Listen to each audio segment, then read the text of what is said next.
Redwood, Conservative MP and supporter of Brexit. Thank you very much for joining us this morning, Sir John. Do you think it is conceivable that the Prime Minister will yet be able to get meaningful vote 3 back before the Commons? Well, I think the Speaker made the right decision and he united Remain and Leave MPs, because we on both sides are very critical of this agreement and have helped vote it down with massive majorities on the 2 previous occasions it went through. But as the Speaker's judgment made clear, if there is a material change in the proposition the government wants to put forward, then of course the government can put it forward. Or if the government can build a supermajority for the whole proposition, then it could change standing orders of the House of Commons. But that seems extremely unlikely, given that this was last defeated by a massive margin of 149. So you don't agree with those who say that the Speaker is trying to frustrate Brexit, delay Brexit? No, I think it was an entirely neutral judgment, because there are 3 options from here, aren't there?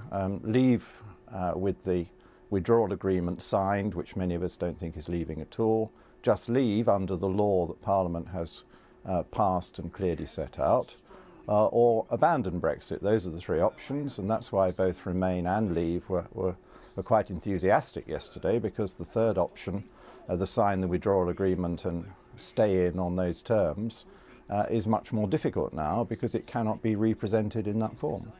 And, who among us would gaze into the crystal ball when it comes to this Brexit process? It has thrown up so many surprises. But do you envisage, therefore, that how the next 10 days will play out will be Theresa May going to Brussels, asking for an extension? Of course, as the law stands, the UK is still due to leave the EU on the 29th of March. So if she asks for that extension, then there needs to be a vote to change that law in Parliament to change the date.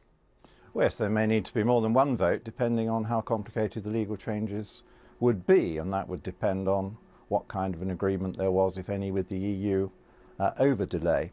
And the government yesterday was singularly unable to answer the two most obvious questions about delay. 1, how long do you want a delay for? And 2, what would be the purpose of the delay?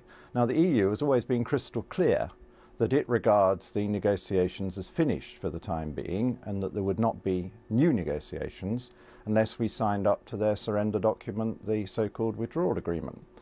And unless they're prepared to change that, there is absolutely no point in having a delay. I'm urging the Prime Minister not to delay, to implement the law that we have already agreed, and to table a comprehensive free trade agreement, because I think that could unlock everything.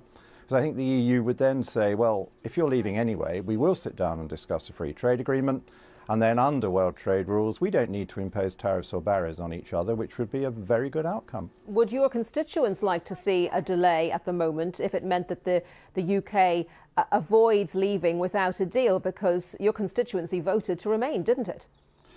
No, we don't know that. I represent bits of West Berkshire as well as Wokingham, but there were clearly quite a lot of Remain voters in Wokingham. A lot of them have been urging me to vote against the withdrawal agreement, because they share my view that this is a very bad agreement. And that's why I'm sketching out what I think would be the best future of all, which is to leave with talks going on about a free trade agreement, so we don't need to impose new tariffs and barriers. And I think, yes, a lot of my Remain voters would think that would be a very good outcome. The frustration is the government, 2 years, 8 months into these discussions, still hasn't tabled a free trade agreement. Why not?